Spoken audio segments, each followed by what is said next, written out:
성도 여러분 안녕하세요. 10월 26일 365일 말씀과 함께 시간입니다. 오늘부터는 누가복음을 읽게 되는데 오늘 읽을 말씀은 누가복음 1장에서 4장의 말씀입니다.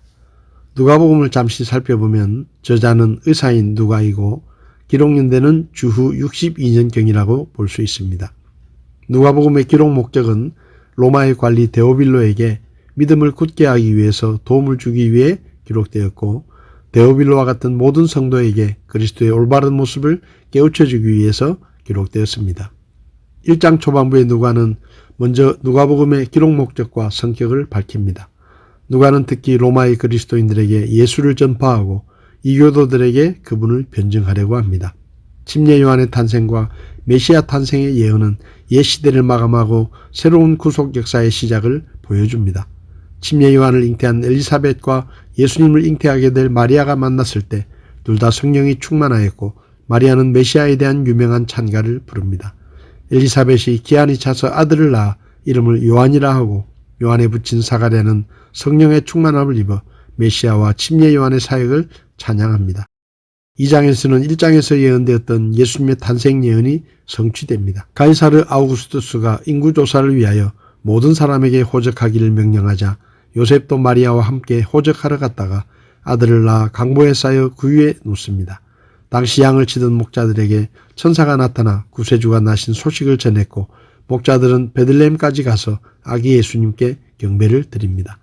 할례를 위하여 예루살렘 성전으로 아기 예수를 데리고 왔을 때 메시아를 간절히 기다리던 시므온과 안나가 아기 예수님께 경배하고 하나님을 찬송합니다. 예수님은 점점 건강하고 지혜롭게 성장합니다. 3장에서는 침례 요한의 사역이 소개되는데 침례 요한의 사역은 외식 종교를 거부하고 마음의 회개와 실천적 생활의 변화를 요구한 것입니다. 또 침례 요한의 사역은 메시아의 길을 예비하고 평탄케 하는 사역이기도 합니다. 침례 요한은 요단강 근처에서 회개의 침례를 베풀고 무리들에게 회개에 합당한 열매를 맺도록 권면합니다. 또 자신은 그리스도가 아니며 자신은 지금 물로 침례를 주지만 그리스도께서 오시면 불과 성령으로 침례를 주실 것임을 증거합니다. 그 후 헤롯 왕의 불륜 관계를 책망하다가 옥에 갇힙니다. 예수님도 침례 요한에게 침례를 받으시니 하늘에서 비둘기 같은 성령이 임합니다. 이후로는 예수님으로부터 시작하여 하나님에게까지 거슬러 올라가는 족보가 소개됩니다. 4장 13절까지는 3장 후반부의 내용이 이어집니다.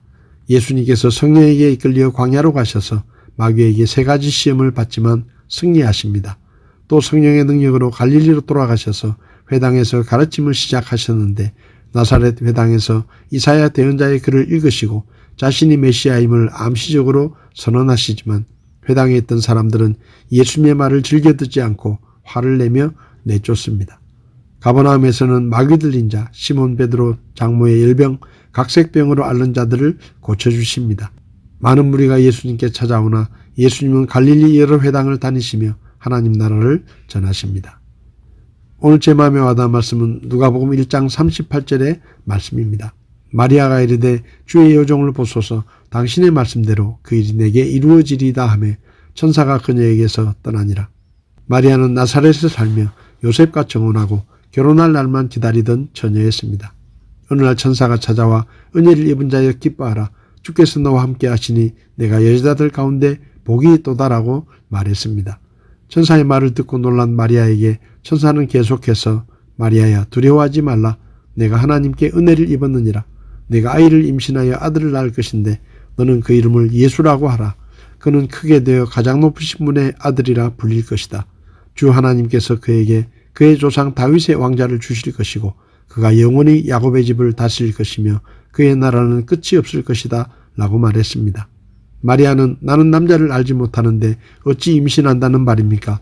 라고 물었는데 천사는 내 안에 잉태될 아기는 성령님으로 잉태될 것이고 태어날 아기는 하나님의 아들이라고 불릴 것이다 라고 대답했고 마리아는 저는 주님의 여종이오니 하나님의 뜻이라면 그대로 이루어지기를 원합니다 라고 응답했습니다. 사랑하는 남자와 정혼하고 결혼식만 기다리는 처녀가 정혼자의 아기가 아닌 아기를 임신한다는 것은 당시 유대 사회에서 결코 용납될 수 없는 일이었습니다. 율법적으로는 간음한 여자로 취급되어 돌에 맞아 죽을 수도 있고 다행히 목숨을 건지더라도 파혼을 당하고 평생을 부정한 여자라는 비난을 받으며 미혼모로 아이를 키워야 하는 상황이었습니다. 그런데 천사는 처녀 마리아에게 그것이 하나님의 은혜를 입은 것이고 하나님께 복을 받는 일이라고 말했습니다. 이 말을 듣고 이것이 복을 받을 것이라고 동의하는 사람은 아마 없을 것입니다. 그러나 마리아는 천사의 말대로 그것이 복이라는 것을 인정했고 하나님의 뜻을 받아들이고 하나님의 계획에 순종하기로 결정했습니다. 마리아가 하나님의 뜻에 순종하기로 결심했을 때 하나님께서는 파혼 아래는 요셉의 마음을 바꾸어 마리아의 사랑을 지켜주셨고 마리아는 사람의 몸을 입고 이 땅에 오신 하나님의 아들이신 예수님의 육신의 어머니로 기억되는 큰 복을 받았습니다.